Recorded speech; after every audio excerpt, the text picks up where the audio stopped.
if any of y'all don't know my Essence story, right, Robin? Oh my gosh. I didn't even want to show up because I wasn't getting paid. Did I pay any of y'all? No.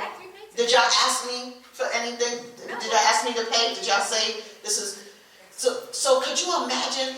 I'm gonna be honest, because this was the peak of my speaking engagement. And I'm talking.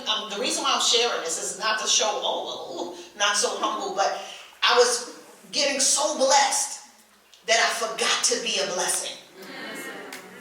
I'm being honest. So God was blessing me so much. Speaking engagements, 5,000, 7,000, 10,000, 8,000, 10,000. I'm like, oh, I am anointed.